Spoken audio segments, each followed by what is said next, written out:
अंबर ने आज नंदिनी पर हाथ उठाया था। नंदिनी फर्श पर पड़ी थी।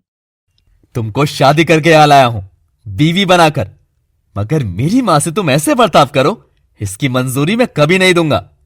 ये देख अंबर की माँ रेखा और भाभी महक एक दूसरे का मुंह ताकते हैं। दोनों की हवाइयां उड़ी हुई थीं।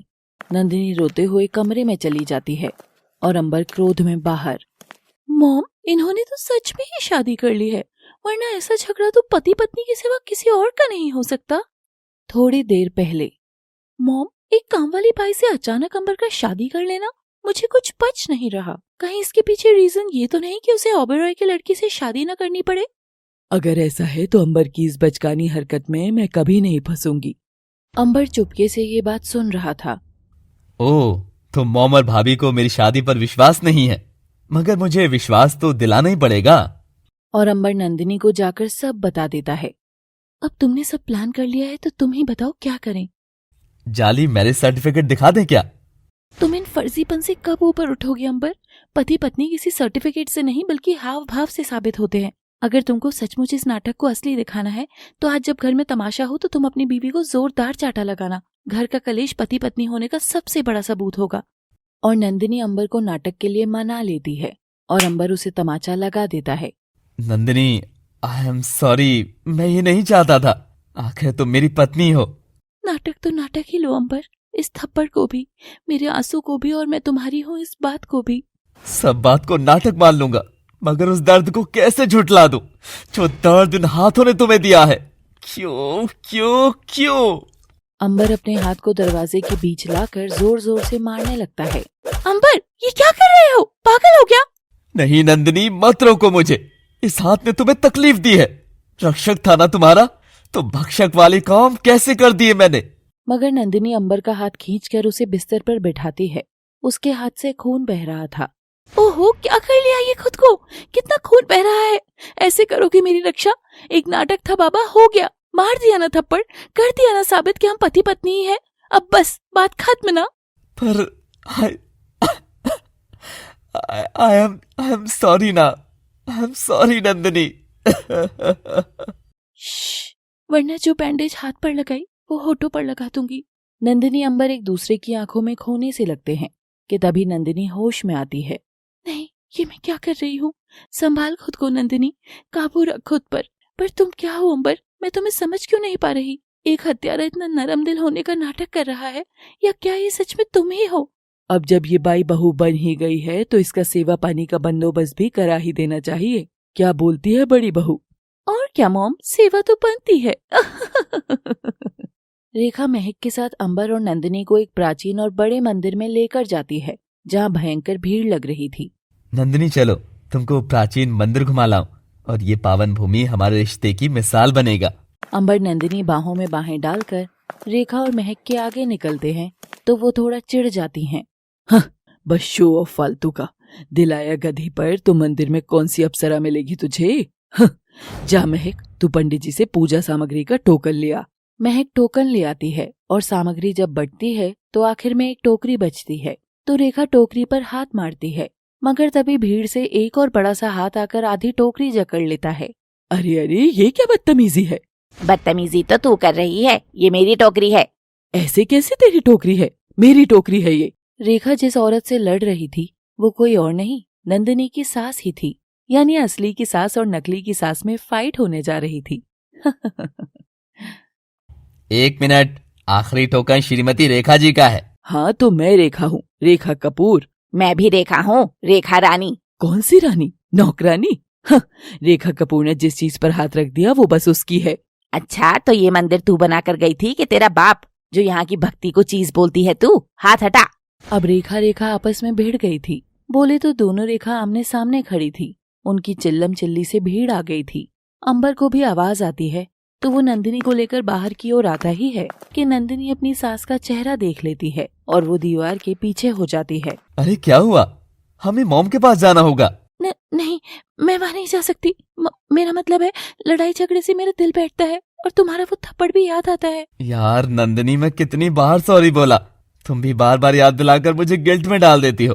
ठीक है, मैटर ठंडा होने पर तुम बाहर आना। नंदिनी बहाना करके छिपकर सब देखने लगती है अंबर बीच बचाव करके दोनों रेखा को अलग करता है। आंटी आंटी मत लड़ो आप, मैं आपको इससे भी बड़ी टोकरी ला कर दूंगा। ये सुनकर नंदिनी की सास शांत हो जाती है। लालची बुढ़िया कहेगी, अपनी नई बहू और बेटे के लिए ये जरूरी पूजा करने आई थी, वो भी चैन से नहीं करने देते ये भूखे लोग। ए पुड़िया किसको बोली डाई की दुकान, उल्टे हाथ का खाकर देख एक बार मेरा, दूर जाकर पड़ेगी और कमर अकड़ेगी अलग। प्यार से बोल देती तो बिना लफड़े के तुझे ये दे देती। तू खुशकिस्मत है कि बेटे की पूजा करने का मौका मिल रहा है। और नंदिनी की सास की आंख अपने बेटे की याद से भर जाती है और वो वहाँ से चली जाती है। उसे रोता देख नंदिनी को भी मोहन की याद आती है।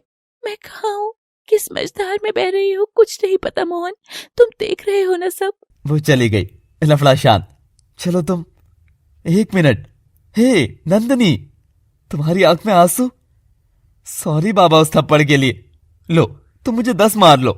जाने दो अंबर, सब थप्पड़ सिर्फ तुमने ही नहीं मारे, ये आंसू जिंदगी से लगे थपेड़ों की वजह से आए हैं। खैर चलो यहाँ से। मॉम तुम भी ना, एक टोकरी के लिए इतना क्यों लड़ी? ऐसा क्या खास था उसमें? और हम यहाँ क्यों आए हैं? कौन सी पूजा? अंबर, तुझे वो पहाड़ की ऊंची चोटी नजर आ रही है? वहाँ देवी का मंदिर है और इस टोकरी में खास देवी की चुनरी, सिंदूर और मंगलसूत्र है। इसे देवी के चरणों में अर्पित करने से सुहाग की लंबी उम्र होती है।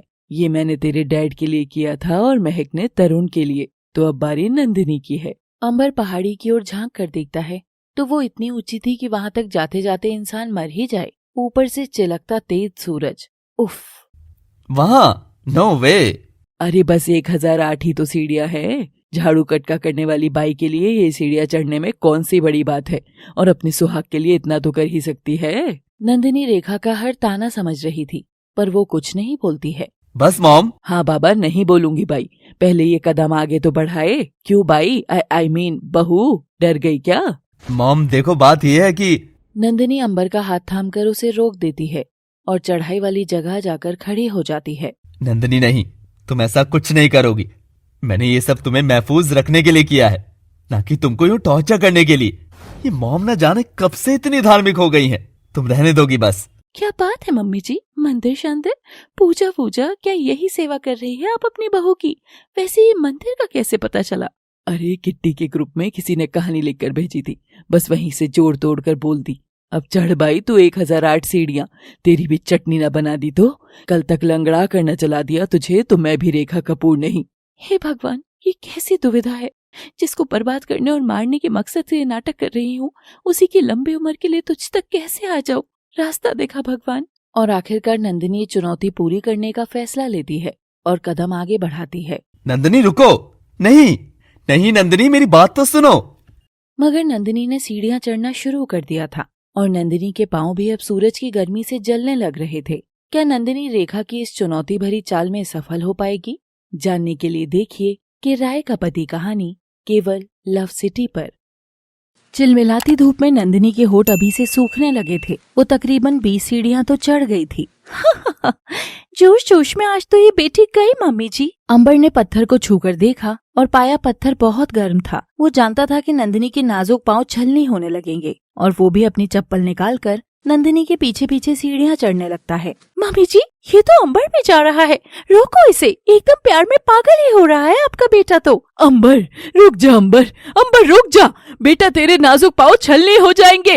अंबर, ये क्या बेवकूफी कर रहा है ये लड़का? उनकी आवाज सुनकर नंदिनी पलटकर देखती है तो चौंक जाती है कि पीछे पीछे अंबर भी नंगे पाँव आ रहा था। तुमको क्या जरूरत थी आने की? जाओ वापस। तुम क्या हीरो बनने आए हो? वापस जाने के लिए थोड़ी आया हूँ, तुम्हारे लिए आया हूँ, साथ देने।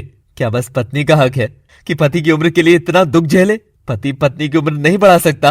हाँ, अब इसे हीरो कहो या विलन, मैं वापस नहीं जाऊंगा। और अंबर नंदिनी का हाथ थाम लेता है और दोनों साथ साथ कदम उठाकर अब चढ़ाई करने लगते हैं। कितना सुंदर नाटक चल रहा था ये। ना किसी का किसी से कोई वास्ता, ना कोई बंधन, मगर तब भी मंदिर की पावन सीढ़ी पर दोनों चलते जा रहे थे। और फिर नंदिनी की सांसें एक वक्त पर जाकर फूल जाती हैं। पानी पानी। अंबर देखता है कि वो ना मंदिर के पास है, ना नीचे जमीन पर। वो पहाड़ पर बीच की सीढ़ियों पर खड़े हैं। नंदिनी, बस मंदिर आ ही गया। नंदिनी नंदिनी हिम्मत करके उठती है तो एक पल भी खड़ी नहीं रह पाती है। उसके पाँव छालों से भर गए थे। नंदिनी, तुम हिम्मत रखो बस। अंबर नंदिनी को अपनी बाहों में उठाता है और बाकी रास्ता उसे गोद में लेकर तय करता है। महक और रेखा जब ये देखते हैं तो उनका मुंह फटा का फटा रह जाता है। मॉम, जिन सीढ़ियों पर लोग चप्पल जूतों के साथ नहीं चल पाते, उस पर ये नंगे पांव एक जवान लड़की को उठाकर चल रहा है। ऐसी कौन सी शक्ति आ गई है अंबर में? इसे प्रेम की शक्ति कहते हैं बेटी। तुम्हें कभी प्रेम हुआ होगा तो तुम ये शक्ति महसूस कर सकती हो। ये दोनों कोई आम जोड़ी नहीं लग रहे। माता पार्वती और शिव की असीम कृपा नजर आ रही है मुझे इन पर। ए बूढ़े, चुप। तुझसे पूछा किसी ने? मैनर्स नहीं है क्या जो बीच में बोल रहा है? अपना काम करना, दान दक्षिणा कहीं और ले जाकर। आम जोड़ी नहीं लग रही। पता भी है जिसे मेरे बेटे ने गोद में उठाया है वो कौन है? नौकरानी है, नौकरानी। घर का कचरा उठाती थी, संडास साफ करती थी, और कुछ जानेगा? आम जोड़ी नहीं है। My foot. आखिर क्या हो गया अंबर को? ना समझो तुम। ईश्वर तुम्हारा कल्याण करे। उधर नंदिनी अंबर की बाहों में ऐसे सिमटी कि फिर बेहोशी हो गई। अंबर जल्दी जल्दी सीढ़ियां चढ़ता हुआ उसे ऊपर ले जा रहा था कि अचानक अंबर का पांव भी फिसल जाता है और वो लड़खड़ाकर जमीन पर तो गिरता है, मगर वो नंदिनी को बाहों में लपेटकर सुरक्षित बचा लेता है। मगर अंबर की कोहनी और घुटने सब जमीन पर रगड़ खा गए थे, जो बुरी तरह छिलने की वजह से खूनम खून थे। नंदिनी, नंदिनी तुम ठीक तो हो ना? बस थोड़ी देर और नंदिनी। अब यहाँ तक आए हैं तो तुम्हारे लिए माता का आशीर्वाद लेकर ही लौटूंगा। अंबर ने कैसी भी चोट, दुख, तकलीफ और दर्द की परवाह नहीं की और वो नंदिनी को बाहों में उठाए बस चढ़ता गया। और फिर वो देखता है कि उसे माता की मूर्ति का मुकुट धुंधला नजर आने लगता है। नंदिनी, हम पहुंच गए नंदिनी। हमने कर दिखाया नंदिनी। अंबर झट से ऊपर आता है और पंडित की मदद से उसके चेहरे पर पानी डालता है। नंदिनी धीमा धीमा होश में आ रही थी। वो अभी भी अंबर की गोद में ही थी। अंबर। हाँ नंदिनी, हम मंदिर में आ गए। नंदिनी चौंक कर उसकी गोद से हटती है। मैं तो आधे रास्ते पे होश हो गई थी ना। तुमने इतनी सारी सीढ़ियां क्या मुझे गोद में उठा करके? नंदिनी देखती है कि अंबर के हाथ पांव सब छिल रहे थे, होठ प्यास से सूख रहे थे, पांव से भी खून रिस रहा था। अंबर बहुत तकलीफ में होकर भी उसके सामने मुस्कुराते हुए खड़ा था। ये देख नंदिनी नजरें फेर लेती है, शायद अंबर से नहीं, उसके सच से। पूजा की टोकरी दो बेटा। यहाँ तक जोड़े पहुँचते पहुँचते ही थक जाते हैं, मगर तुम्हारी श्रद्धा तुम्हें यहाँ तक लेकर आई है। मैं माता को तुम्हारी चुनरी जरूर उड़ाऊंगा। पंडित माता को नंदिनी की चुनरी उड़ाता है और माता की चुनरी अंबर को देता है। बेटा ये लो, ये चुनरी अपनी पत्नी के सिर पर रख दो और इसे सदा सुहागन का आशीष दो। नंदिनी जानती थी कि ये सब नाटक का ही हिस्सा था, तो ये सब वो कैसे? वो घबरा कर पीछे हटने लगती है। अंबर, नहीं, तुम सच जानते हो ना? और तभी हेलीकॉप्टर की जोर से आवाज आती है। दोनों देखते हैं कि रेखा और महक अपने पर्सनल हेलीकॉप्टर की मदद से सीधे ही मंदिर में लैंड कर जाते हैं। ओह भाई, मुंह फाड़े क्या देख रही हो? ये अमीरों का मामला है। तुम्हारी औकात तो इस हेलीकॉप्टर की एक पंखुड़ी जितनी भी नहीं है। हाँ, वैसे भी हम यहाँ अपने तेवर के लिए आए हैं। तेरा दिमाग खराब हो गया था क्या अंबर? अगर तुझे कुछ हो जाता तो? हो जाता तो हो जाता। माँ की शरण में आने वाले अंजाम की थोड़ी ही परवाह करते हैं बहन जी। चुप कर पंडित, यहाँ पर सब ज्ञानी की दुम हो रखे हैं। तू पूजा के लिए है ना? पूजा करा, दक्षिणा ले और चलता बन। मॉम, या पंडित जी से कैसे? कोई बात नहीं बेटा, ये लो, माता के चरण में रखा तुम्हारा सिंदूर और मंगलसूत्र। बिटिया को पहना दो। अंबर नंदिनी की ओर बढ़ रहा था। नंदिनी तो अब चाहकर भी पीछे नहीं हट सकती थी। मैं पीछे हटी तो ये नाटक यहीं खत्म हो जाएगा, आगे बढ़ी तो नाटक सच में बदल जाएगा। हे माता रानी, ये कैसी दुविधा में फंसा दिया है तूने? मेरी मदद कर माता रानी। क्या हुआ भाई? हेलीकॉप्टर देखने का भूत अभी तक उतरा नहीं क्या? देखो तो मम्मी जी कैसे इसकी पुतलियां फैल रही है। मैं समझ गई माता रानी, मुझे ये नाटक जारी ही करना होगा। अगर इन राक्षसों से बदला लेना है तो मुझे उस घर में बने रहना होगा। नंदिनी अब अंबर की ओर कदम बढ़ाने लगती है और अंबर नंदिनी की ओर।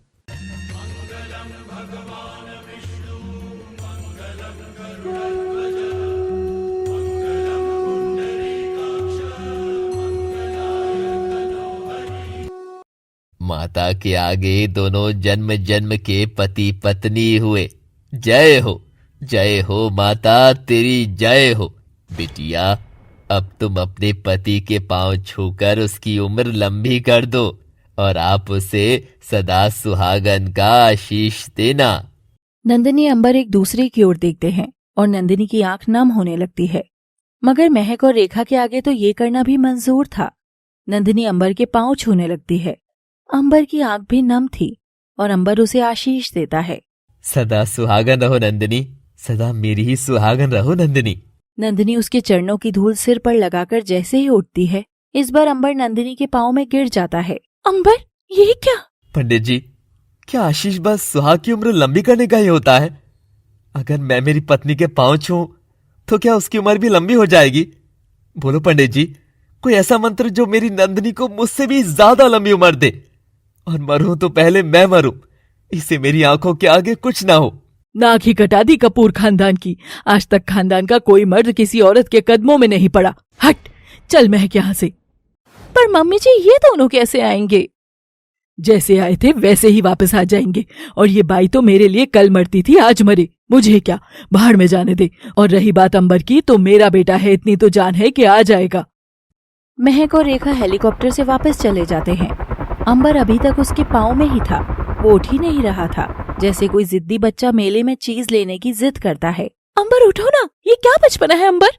नहीं बिटिया, ये हठी बालक है, नहीं उठेगा। तुम इसे जब तक ये नहीं कहोगी कि सलामत रहेगी तुम्हारी सुहागन भी। अच्छा ठीक है अंबर, जैसे मैं सदा सुहागन रहूंगी वैसे ही तुम्हारी भी सुहागन सदा सलामत रहे।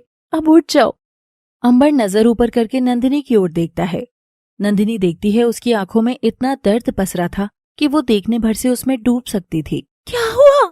मुझे लगा तुम्हें कुछ हो गया तो पता है मैं कितना डर गया था। ये चोट, ये खून का बहना कुछ नहीं है तुम्हारे आगे। मैं तुमसे बहुत प्यार करता हूँ नंदिनी, बहुत बहुत प्यार। बहुत प्यार करता हूँ तुमसे नंदिनी, तुम्हें कुछ नहीं हो सकता। नंदिनी समझ ही नहीं पाई कि अचानक उसके साथ हुआ क्या। उसके सिर पर सुहाग की चुनर थी, मांग में सिंदूर, गले में निशानी, और सब पर बस अंबर का ही नाम लिखा था, जो कि उसके पति का कातिल था। नहीं, दूर हटो मुझसे। और नंदिनी देखती है कि अंबर धीरे धीरे बेहोश हो गया था। अब देखिए क्या नंदिनी अंबर का नरम मन अपना पाएगी। देखते रहिए किराए का पति, केवल लव सिटी पर। Thanks for watching. Please do like, share, subscribe and comment must please. Ambar, Ambar उठो, उठो अंबर। और अंबर आंखें खोलता है तो खुद को अपने कमरे में पाता है। नंदिनी उसके पास बैठी थी। तो होश आ गया तुमको? हाँ, बन गए क्या हीरो? क्या मिला? इंसान की बस की जब ना होना तो बूते से बाहर होकर कुछ नहीं करना चाहिए। मगर नंदिनी, तुम्हारी पूजा। अरे तो जब रिश्ता ही असली नहीं है तो पूजा कौन सी असली होती? खैर, मुझे बहस नहीं करनी। ये टेबल पर मैंने मलहम रख दी है, जब थोड़ा ठीक लगे तो लगा लेना। नाटक में ही सही बीवी हूँ, ठीक नहीं हुए तो तुम्हारे ही लोगों के मुंह खुलेंगे कि देखो नंदिनी ने अंबर की सेवा तक नहीं करी। हाँ, कहाँ जा रही हो? गेस्ट रूम में। तुम घायल हो, आज तुम कमरे में आराम कर लो। नंदिनी की बेरुखी से अंबर बेचारा चुप हो जाता है। उसे लगा था उसके प्यार के इजहार करने के बाद शायद नंदिनी का रवैया बदल जाएगा। नंदिनी बिस्तर पर बस करवटें ले रही थी। मैं तुमसे बहुत प्यार करता हूँ नंदिनी। चुप हो जाओ। नंदिनी, मैं तुम्हारे बिना नहीं जी सकूंगा। उस अंबर की आवाज न दिन में चैन लेने देती है, न रात में। कानों में ऐसे गूंज रही है जैसे कोई तेजाब डाल रहा हो। नंदिनी कानों पर तकिया लगाकर सोने का ट्राई करती है। आधी रात हो गई थी, नंदिनी भी सो गई थी कि तभी एक दरवाजा खुलता है और 2 कदम बाहर निकलते हुए नंदिनी के कमरे में आते हैं। उस इंसान के हाथ आहिस्ता से नंदिनी के पांव को सहलाते हैं और पास रखी मलहम की कटोरी से मलहम लगाने लगते हैं, जो कि अंबर ही था। नंदिनी छुअन लगते ही कांप कर उठती है। कौन है? नंदिनी की लात लगने से अंबर नीचे गिरा होता है। अंबर, तुमको आधी रात में भी चैन नहीं है क्या? चाहते क्या हो अंबर? क्यों तंग करते हो यार? नहीं नहीं, तुम्हारे पाँव में छाले हैं ना, तुमको दर्द हो रहा होगा, तो मैं बस मलहम लेकर आया था। आई एम सॉरी नंदिनी, तुम डर गई। लाओ दो मुझे और जाओ जाकर सो जाओ। खुद जनाब से 2 कदम चला नहीं जा रहा और बन रहे हैं मदर टेरेसा। मैं करूंगा सेवा इसकी। जाओ सो जाकर। क्या मैं लगा दूं ये मलहम? अंबर की इतनी विनम्र विनती सुनकर आखिरकार नंदिनी का दिल पिघल ही जाता है और वो अंबर के हाथ में मलहम देती है। चलो ठीक है, लगा दो, मगर बस पाँव में नीचे नीचे, इधर उधर छूने की सोचना भी मत। मैं तुम्हें समझ नहीं पा रही हूँ अंबर। क्या तुम जानबूझकर ये सब कर रहे हो ताकि बिस्तर में मेरा इस्तेमाल, या तुम ऐसे ही हो? आखिर सच में तुम कैसे हो अंबर? हो गया नंदिनी, अब तुमको अच्छी नींद आएगी। Good night. दोनों सो जाते हैं और अगली सुबह आती है। नंदिनी आज खुश थी। आज तुम जिंदा होते तो हम तुम साथ में तुम्हारा जन्मदिन मनाते मोहन।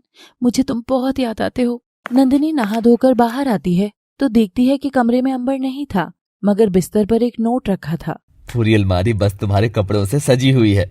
इन्हें पहनकर इन कपड़ों को सुंदर कर दो और अब तुम इस घर की बड़ी बहू से बिल्कुल भी कम नहीं लगोगी। तुम्हारा अंबर। मेरा अंबर? ये कौन सा हक मांग रहे हो तुम अंबर? तुम तो जानते भी नहीं हो कि मेरी नियति मेरी मांग में तुम्हारे नाम का सिंदूर नहीं बल्कि मेरे हाथों में तुम्हारा खून करना है। नंदिनी अलमारी खोलती है तो उसमें आलीशान कपड़े थे। नंदिनी एक साड़ी निकालकर पहनती है और आईने में देखती है तो वो सचमुच कपूर खानदान की रईस बहू लग रही थी। अब बात होगी बराबरी की।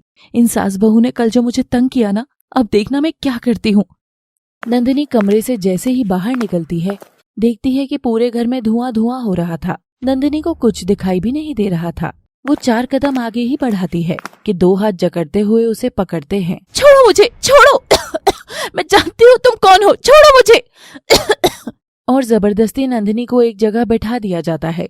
धीरे धीरे धुआं छटने लगता है तो नंदिनी देखती है कि वो हवन कुंड के ठीक सामने बैठी है और कुंड में आहुति देता हुआ बड़ी दाढ़ी, मूछ बाल और तिरक छापे वाला काले कपड़े वाला भयानक सा तांत्रिक बैठा है। बोल, कोठा थे के एशे छिस्तुई। हाय मम्मी जी, चाइनीज तांत्रिक? अभी चाइनीज नहीं, बंगाली। जरूर ये काम वाली बंगालन है और तंत्र मंत्र करके हमारे बेटे को वश में कर लिया है। ए बाबा, इस बंगालन से मेरे बेटे को बचा दो। ये सब क्या है? कौन है बंगालन? मैं बंगालन नहीं हूँ और न ही मैंने आपके बेटे पर कोई काला जादू किया है। आप ये सब तमाशा बंद कराइए। मूर्ख, मैं तेरी जुबान इस चिमटे से खींच लूंगा। बोल, कोठा थे कि आई है तू? ये सब क्या बकवास है? मुझे यहाँ बैठना ही नहीं है। देखो बाबा, मैं यही की हूँ, कोई कोठे वोठे से नहीं आई हूँ। मूर्ख, मैं वही पूछ रहा हूँ, कहाँ से आई है तू काला जादू करने? बता। पता है क्या बाबा, मुझे अब अपने पर ही आना पड़ेगा। अरे तू परे हटना। नंदिनी जैसे ही उठने लगती है कि तभी महक और रेखा उसका एक एक हाथ पकड़कर उसे जबरदस्ती बैठाने लगते हैं। तांत्रिक नंदिनी को बेकाबू होता देख अपने चिमटे को हवन की आंच में गर्म करने लगता है और जब वो चिमटा आग की तरह लाल हो जाता है तब तांत्रिक नंदिनी की ओर बढ़ता है। इसे फर्श पर लेटा दो। दोनों औरतें बेचारी नंदिनी को फर्श पर लेटाकर उसके मुंह में कपड़ा भी ठूस देती हैं। अब पहले मैं तेरी जुबान नोचूंगा, फिर तेरी आंखें नोचूंगा। चुड़ैल, इन भोले भाले लोगों को तंग करती है। तांत्रिक नंदिनी के ऊपर चढ़कर अपना चिमटा उसके मुंह में देने ही वाला था कि तभी पीछे से अंबर एंट्री मारता है और तांत्रिक को नंदिनी से अलग करता है। ये क्या बदतमीजी है? मैं यहाँ अपनी मर्जी से नहीं आया, मुझे तुम्हारी माँ ने बुलाया है। अगर तुम्हें क्रोध करना है तो अपनी माँ पर करो मूर्ख, मुझ पर नहीं। अबे ओ क्रोध के बच्चे, तो अब सही गलत तू मुझे बताएगा। तूने मेरी नंदिनी को छुआ कैसे? अगर तूने नंदिनी को छुआ है तो वही गलत हो गया है और अब तुझे मेरे क्रोध से कोई नहीं बचा सकता। अंबर तांत्रिक को कस के मारने लगता है और उसकी नकली दाढ़ी मूछ तो अंबर के हाथ में रह जाती है और वो डर के मारे भाग जाता है। नंदिनी, तुम ठीक हो? उठो नंदिनी, बैठो, सांस लेने की कोशिश करो। अब अंबर पलटकर अपनी माँ और भाभी को गुस्से से देखता है। किसने कराया था ये? मैं पूछ रहा हूँ, कौन था करवाने वाला? आप लोगों को आखिर दिक्कत क्या है? नंदिनी गरीब है इस बात से या एक गरीब लड़की के साथ अब आप लोगों का उठना बैठना हो गया है इस बात से? तुम दोनों को मेरी बीवी से शर्म आती है ना? है ना? मगर मुझे नहीं आती है। मेरी बीवी के पास दौलत हो ना हो, बस मैं हूँ और मुझे गर्व है मेरी नंदिनी पर। अंबर नंदिनी को सहला कर कहता है। वो उसे हैरानी से देख रही थी। अंबर, आखिर चाहते क्या हो तुम? हाँ, क्यों कर रहे हो ये सब? क्या मिल रहा है ये करके तुम्हें? और आप दोनों ये सब करने से पहले एक बार मुझसे पूछ तो लिया होता कि नंदिनी बंगाली है भी या नहीं। निकल पड़े इसकी चुड़ैल भगाने। अरे फिलहाल तो मुझे आप दोनों में कोई काली चुड़ैल घुसी हुई नजर आ रही है जो आप लोगों को ये तक नहीं देखने दे रही कि मेरी नंदिनी माँ बनने वाली है, और आज ये सब। अंबर मायूस होकर बोलता है और सबके कान खड़े हो जाते हैं। माँ? हाँ नंदिनी, हमने जो फैसला किया था कि बाद में बताएंगे, वो सच ऐसे ही बाहर आना था और मुझे अफसोस है कि तुमको और मेरे बच्चे को, इन दोनों को घर का ऐसा तमाशा देखना पड़ा। चलो तुम अंदर चलो। नंदिनी अंबर के साथ कमरे में चली जाती है। रेखा और महक एकदम सन्न हो गई थी। माँ बनने वाली है, यानी उसके पेट में हमारा चिराग? क्या पता चिराग ही है या नहीं। इसकी तरह गंदगी जैसी कोई लड़की भी तो हो सकती है। गंदी नाली की मैल होगी वो भी। महक, हमारी दुश्मनी नंदिनी और उसके भिखारीपन से है। जो बच्चा जन्मा ही नहीं उसे क्यों कोसना? शायद हमें अब नंदिनी के प्रति थोड़ी नरमाई बरतनी होगी। महक ये सुनकर चिढ़कर अपने कमरे में चली जाती है और एकदम से वो कमरे की चीजें उठापटक फेंकने लग जाती है। क्यों क्यों क्यों क्यों किया तूने गॉड ऐसा? न जाने कब से घर की अच्छी बहू, अच्छी बीवी बनने का ट्राई कर रही हूँ, पर शादी के इतने साल बाद भी मैं अच्छी बहू तो दूर माँ भी नहीं बन सकी, और वो कल की आई काम वाली पेट से हो गई। हाँ। तभी महक खुद को आईने में देखती है तो उसे अपने पीछे खड़ी नंदिनी नजर आती है, जिसके गर्भ में बच्चा पल रहा था, और वो महक की ओर इशारा करके जोर से हंस रही थी। क्यों जेठानी जी, कैसी लगी? और मेरा ये फिगर कैसा लगा? ऐसा फिगर तो तुम चाहकर भी नहीं बना सकती ना, बांझ कहीं की। महक अपने ख्यालों के जाल में ऐसी बंधी कि उसे सच मान बैठी, और उसका क्रोध इतना बढ़ गया कि वो आईने को ही मुक्के मारने लगी थी। उसका हाथ खूनम खून हो रहा था, महक की आंखें लाल हो रही थी। तुम पिघल सकती हो बच्चे की बात सुनकर सासू मम्मी, मगर मैं नहीं। तुमको नरमाई करनी है करो, पर अब ये महक उस काम वाली के लिए जितने कांटे बिछा सकती है ना बिछाएगी। You just wait and watch. आखिर अंबर के इस खुलासे से नंदिनी के जीवन पर क्या असर पड़ेगा, और ये बच्चे की कहानी जानने के लिए देखिए love city. Thanks for watching. इधर जख्मी महक नंदिनी की भरी कोख से जलकर उफन रही थी, वहीं अंबर नंदिनी को उसके कमरे में ले जाता है। अंबर, ये बाहर तुमने क्या किया? क्या किया मैंने? तुम नहीं जानते तुमने क्या किया है? ये बच्चे वाली बात। तो मैंने झूठ कहाँ कहा? क्या तुम मां नहीं बनने वाली? मुझे ये बात तुमने ही बताई थी। मैंने?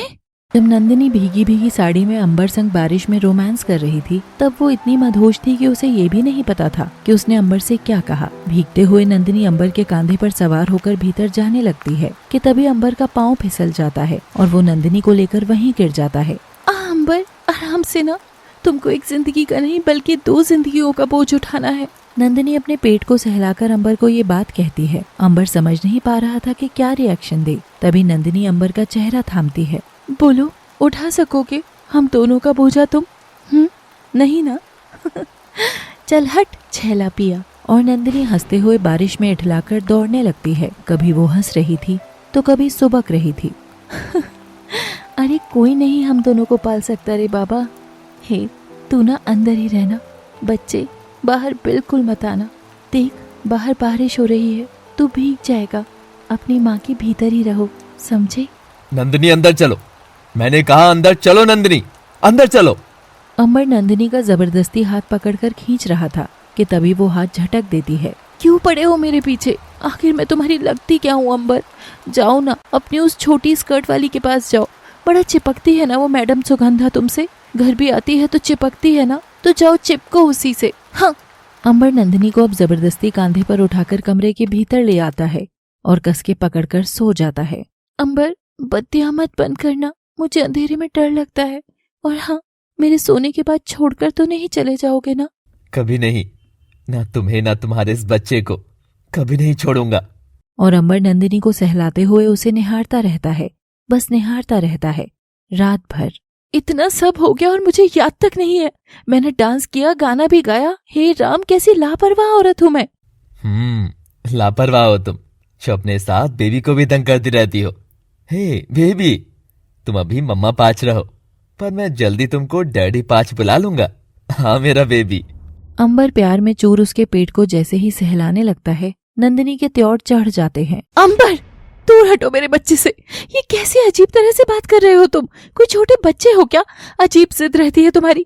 कभी किराए का पति बना लो तो कभी बच्चे के लिए जिद। याद रखो, तुम मेरे किराए के पति हो सकते हो, मगर मेरी ये कोख किराए की नहीं है, समझे? नंदिनी ये क्या, तुम गुस्से में कुछ भी नहीं बोल रही हूँ अंबर कपूर, सच बोल रही हूँ। और तुम क्या ये डैडी डैडी लगा रहे हो? जानते हो ना तुम इसके बाप नहीं हो, समझे? इसका बाप तो। मुझे जानना ही नहीं है कौन है इसका बाप, कहाँ गया, क्या हुआ। मैं बस इतना जानता हूं, मैं तुमसे इतना प्यार करता हूं कि तुम्हारे इस अंश से भी मुझे इतनी ही मोहब्बत है। तुम भले ही मुझे अपना ना मानो, मगर मैं तुम्हारा और हमारे बच्चे का हमेशा रक्षक बनकर रहूंगा। इसे आज तक नहीं आने दूंगा। अंबर ने अपना फैसला सुना दिया था और वो चला गया। नंदिनी पत्थर बनी सब देखती रह गई। क्या हो तुम अंबर? क्यों पड़े हो मेरी जिंदगी संवारने के पीछे, जबकि मैंने अपनी जिंदगी के साथ तुम्हारी जिंदगी को भी बर्बाद करने की ठान ली है। मुझे इस चीज से जल्दी पीछा छुड़ाना होगा। मोहन, जाते जाते तुम मेरे भीतर जो छोड़कर चले गए, इसकी तो धड़कनों के बनने से पहले ही मैंने तय कर लिया कि मैं खुद को खत्म कर लूंगी, क्योंकि जिस रास्ते पर मैं चल पड़ी हूँ अब वहां से लौट पाना नामुमकिन है। तुम समझ रहे हो ना मोहन? उधर महक नंदिनी के साथ बराबरी को लेकर परेशान थी। कल तक मैं जिससे हर बात में आगे थी, आज वो माँ बनकर मुझे चिढ़ा रही है, नीचा दिखा रही है। ये मेरी सास कल तक जिसे नौकरानी बुला रही थी, उसे आज बहू रानी का दर्जा देने जा रही है। ये 2 टके, ये साली गटर छाप कहीं की मेरी बराबरी करेगी।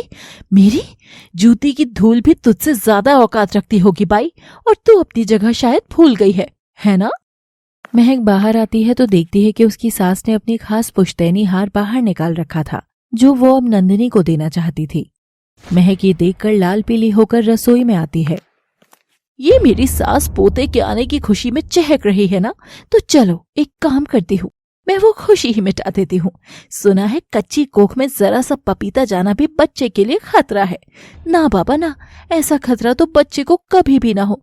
और अगर पपीता थोड़ा ज्यादा दिया जाए तो तब तो बच्चे के साथ चच्चा का भी राम नाम सत्य हो सकता है। ओहो, ये क्या, अब ये पपीता तो मुझसे ज्यादा कट गया, अब ये तो खराब हो जाएगा ना। तो इसका क्या किया जाए? इस देवरानी जी की सेहत बना दी जाए। महक पपीते को सबकी नजर से बचाकर नंदिनी को खिलाने के लिए उसका हलवा बनाती है और खुशी से प्लेट में डालकर उसके कमरे की ओर बढ़ती है। अरे महक, जरा इधर तो आना। तरुण के बीच में ही बोलने पर महक चिढ़कर हलवा वहीं टेबल पर रखकर तरुण के पास चली जाती है। अरे वो मेरी खास वाली शर्ट कहाँ रखी है तुमने? वहीं तो रखी है जी, ले लो ना, और थोड़ा जल्दी। नहीं महक, ये वाली नहीं, मैं खास वाली की बात कर रहा था। क्या खास वाली लगा रखा है आपने? हाँ, सब शर्ट में एक जैसे ही तो लगते हो आप, समझे? एकदम बोरिंग। हाँ, अब चाहे काला पहनो या लाल, रिश्ता तो बेहाल ही रहना है ना। ये क्या बदतमीजी है महक, तुम किस तरह से बात कर रही हो? हाँ, महक तरुण की बात की परवाह किए बिना ही वहां से चली जाती है। नंदिनी का बुरा करने की भूख ने महक को इतनी हिम्मत दे दी थी कि आज वो तरुण को इग्नोर करके आई थी। हलवे के पास पहुंच महक, जल्दी कर, वरना कोई और आ गया तो। महक जल्दी से हलवे के पास पहुंचती है तो देखती है कि वो वहीं रखा था। अब वो राहत की सांस लेकर इठलाती हुई नंदिनी के कमरे की ओर बढ़ती है। नौकरानी जी, ओ नौकरानी जी, नो, ओप्स, आई मीन देवरानी जी, मैं आपके लिए एक बहुत बढ़िया एक चीज लेकर आई हूँ, देखिए। देवरानी। महक अब अपनी मंजिल तक आ ही गई थी कि तभी इत्तेफाक से अंबर भी मन शांत करके घर के अंदर आता है और अचानक उसका ध्यान रसोई में पड़े पपीते के छिलके पर जाता है। ये क्या, कच्चा पक्का पपीता इस घर में? मगर ये यहाँ लाया कौन है? खास करके नंदिनी की मां बनने वाली खबर के बाद। क्या इन बेवकूफों को यह भी नहीं पता कि प्रेगनेंसी में पपीता जहर का काम करता है? 1 सेकंड, पपीते का हलवा बनाया गया है? ओ गॉड, कहीं नंदिनी को तो कुछ नहीं नहीं नहीं नहीं नहीं नहीं, नहीं। अंबर जब तक कुछ समझ पाता कि महक नंदिनी के दरवाजे पर बस खड़ी थी, भीतर नहीं जा रही थी। अंबर, जो बच्चा अभी तक मुझे महसूस नहीं होने लगा है, आखिर वो तुम्हें कैसे महसूस हो गया? जो हक से तुम कह रहे हो कि वो तुम्हारा है, जबकि तुम तो जानते भी नहीं हो कि ये बच्चा मेरा और मोहन का है, और मोहन के बाद इस बच्चे पर मैं और किसी का हक नहीं देख सकती हूँ, किसी का भी नहीं, तुम्हारा भी नहीं। महक दरवाजे पर थमकर नंदिनी की ये सारी बात सुन लेती है। उसे तो मानो विश्वास ही नहीं हो रहा था। वो हैरान होकर वहीं पलट जाती है। ओह माय गॉड, तो ये बच्चा तो अंबर का है ही नहीं। क्या खेली है ये चंट नौकरानी भी। ये तो वही बात हो गई, मेरे देवर के क्रेडिट कार्ड पर ये नागिन खुली शॉपिंग किए जा रही है। ओफो, उधर माँ जी सपने संजो रही है और इधर उनकी बहू उनको उल्लू बनाने में लगी है। बेचारी सासू माँ, अब ये बात तो उनको भी बतानी होगी। वैसे भी अब ये पपीते के हलवे से बड़ा जहरीला तो मेरा दाव होगा। अमर परेशान सा कमरे में आकर देखता है तो नंदिनी तो चुप करके बस सो रही थी। वो पूरे कमरे में चेक करता है तो पपीता कहीं भी नहीं था। तसल्ली करके अंबर कमरे से बाहर आता है तो वहीं सोफे पर बैठी उसकी भाभी उसे देखकर मुस्कुरा रही थी। हलवा खाओगे देवर जी? खा लो, पपीते का है। अब तुम्हारी बीवी तो नहीं खा सकती तो तुम खा लो, बना बड़ा मजेदार है, एकदम तुम्हारी जोड़ी की तरह। अंबर चिढ़कर वहां से चला जाता है, मगर महक कहाँ शांत बैठने वाली थी। चुगलीखोर महक तुरंत अपनी सास के पास जाकर उसको सब बता देती है। रेखा महक पर पूरा विश्वास करती थी, वो भी अब नंदिनी के कोप का सच जानकर हिल उठती है। तो रेखा और महक मिलकर क्या नंदिनी की जिंदगी को और भी नरक करने वाले हैं? अब आगे कहानी में क्या क्या बदलने वाला है, ये जानने के लिए देखते रहिए लव सिटी की कहानी किराए का पति। Thanks for watching. Please do like, share, subscribe and comment must please. महक ने रेखा के आगे नंदिनी की चुगली तो लगा ही दी थी। क्या कोख में किसी और का बच्चा? देखा महक, गंदगी हमेशा गंदगी ही रहेगी, वो सिर का ताज कभी नहीं बन सकती। मगर एक बात नहीं समझ आ रही कि मेरे बेटे ने क्यों इस कूड़ेदान में अपना हाथ डाला। हाथ डाला या डलवाया गया, किसे पता मम्मी जी। कहीं ऐसा तो नहीं कि उस नौकरानी ने अपना मुंह तो कहीं और काला किया और बेचारे अंबर को बलि का बकरा बना डाला। कर दिया होगा ब्लैकमेल, झूठी कहानी बनाकर कोई मजबूर गरीब लाचार बेसहारा बनकर फंसा लिया होगा अपने लड़के को। ये झोपड़पट्टी वाले लोग ऐसे ही करते हैं, अपनी बेटियों को ट्रेनिंग ही इसी चीज की देते हैं ताकि वो अमीर घर के लड़के फंसा सके। हे राम, इतनी शातिर लड़की! मैं समझ गई महक, ये बंगालन चुड़ैल नहीं बल्कि लुटेरी दुल्हन है। हाँ, ऐसी ही बेचारी बनकर झांसे में लेने वाली लुटेरी दुल्हन, इसे तो मैं ही ठिकाने लगाऊंगी। और सास बहू एक बार फिर हाथ धोकर नंदिनी के पीछे पड़ जाती हैं। इधर तरुण के कान तक भी बात आती है कि नंदिनी अंबर के बच्चे की मां बनने वाली है। और जब नंदिनी कमरे में अकेली थी तो तरुण दबे पांव वहां पहुंच जाता है। नंदिनी, तुम बाज नहीं आओगे ना? मेरा पीछा छोड़ दो जेठ जी, वरना मुझे देर नहीं लगेगी कि तुम्हारा असली चेहरा लोगों को बताते हुए। बोलो, करूं हंगामा? बुलाओ तुम्हारे बीवी को। चीखो, मैंने कहा करो हंगामा। हंगामा करने से मैं तुम्हें कभी हासिल नहीं होऊंगा नंदिनी, समझी? और हाँ, यही तो मैं भी कहने आया हूं कि मैंने सुना है कि तुम अंबर के बच्चे की मां बनने वाली हो। इसीलिए अभी तक जो हुआ उसे भूल जाओ। मैं तुम्हारा जेठ हूं और हमें उस रिश्ते की लाज रखनी चाहिए। तरुण ये कहकर पलट जाता है। नंदिनी हैरान थी कि आखिर तरुण ने ये कैसा बर्ताव किया आज। तभी वो देखती है कि चौखट पर रेखा खड़ी थी। नंदिनी समझ गई थी कि रेखा को देख गिरगिट ने रंग बदल लिया है। आइए ना माँ जी। बच्चा कैसा है? कहीं उसे कुछ हुआ तो नहीं ना? नहीं। गुड। देखो, तुम्हारी इस कोख में घर का वारिस है, तुमको ज्यादा ध्यान बरतना होगा। इसीलिए मैं इसकी और तुम्हारी देखभाल की जिम्मेदारी महक को सौंप रही हूँ। महक। हाँ मम्मी जी। अपनी देवरानी की एक्स्ट्रा केयर की जिम्मेदारी अब तुम्हारी है, समझी? हाँ जी, अच्छे से समझ गई। मैं अपनी देवरानी का पूरा ध्यान रखूंगी, उसे कोई भी तकलीफ नहीं होने दूंगी, कोई भी नहीं। रेखा महक वहां से चले जाते हैं। नंदिनी अभी भी कंफ्यूज्ड होकर समझने की कोशिश कर रही थी। ये क्या मम्मी जी, हमने तो ये डिसाइड किया था ना कि हम इसका भांडा फोड़ देंगे, तो फिर आपने मुझे इसकी नौकरानी की ड्यूटी दे दी। इसकी बजाय उसकी चुटिया पकड़कर घर से घसीटकर बाहर निकाल देती ना, इसे फेंक देती कीचड़ को किसी नाली में। नहीं महक, तू समझ नहीं रही। बात बस इसके पेट में किसी और का बच्चा होने की नहीं है, बात इस घर की प्रतिष्ठा की भी है। अब इस लड़की के साथ अंबर का नाम जुड़ गया, इसे सड़क पर फेंकने से हम लोगों का ही नाम खराब होगा। तो क्यों न ऐसी चाल चली जाए कि सांप भी मर जाए और मारने वाले का नाम भी ना आए। तू मेरी बात ध्यान से सुन। रेखा और महक खुसुर पुसुर कर कुछ तो बड़ा प्लान कर रहे थे। महक अब नंदिनी के साथ समय बिताने लगती है। कभी पानी के बहाने, कभी खाने के बहाने वो उसी के साथ रहने लगती है। नंदिनी को कुछ तो गड़बड़ लग रही थी, मगर अगर वो कोई हरकत करती तो नंदिनी का इरादा सबको पता चल जाता कि वो इस घर में अंबर को मारने के इरादे से आई है। इसलिए दोनों देवरानी जेठानी ही अनजान बनकर एक दूसरे के साथ खेलने लगती हैं। अंबर, आज तुम दूसरे कमरे में सो जाओ, नंदिनी के साथ मैं सोऊंगी। जैसे तो मैं रोज यहाँ सोता हूँ। चल बेटा अंबर, उठा अपना आसन पिटारा और पकड़ ले गेस्ट रूम। अंबर तकिए को नंदिनी समझकर उससे लिपटकर सो रहा था कि अचानक उसका मन घबराने लगता है। नंदिनी, हाँ, ये मैंने क्या कर दिया? भाभी को नंदिनी के साथ अकेले छोड़ दिया। अरे वो तो नंदिनी को जरा भी पसंद नहीं करती। कहीं ऐसा ना हो कि भाभी नंदिनी को चोट पहुंचा दे। उधर महक नंदिनी साथ में लेटे हुए थे। नंदिनी थोड़ी डरी सी थी कि तभी महक उसकी ओर करवट करती है। और बता तू, कैसा लगा था जब अंबर ने तुझे पहली बार छुआ था? हाँ, पहली बार। हाँ, वो तुम्हारी हसीन रातें। अरे बाबा, मैं तुमसे बड़ी हूँ, इतना तो जानती हूँ कि बच्चे दो फूलों के टकराने से तो होते नहीं है। दो जिस्मों के टकराने से ही होते हैं। तो वही तो पूछ रही हूँ, कैसे लगा था अंबर का तुझे छूना? अंबर का छूना, अंबर का छूना। अंबर ने जब पहली बार मुझे छुआ था तब मैं उससे दूर जाना चाहती थी और वो मेरे उतने ही पास आता जा रहा था। धीरे धीरे मैं भी चाहने लगी कि अंबर मेरे पास और पास आते रहें। और फिर क्या? नंदिनी अपनी आंख खोलकर ख्यालों से बाहर आती है।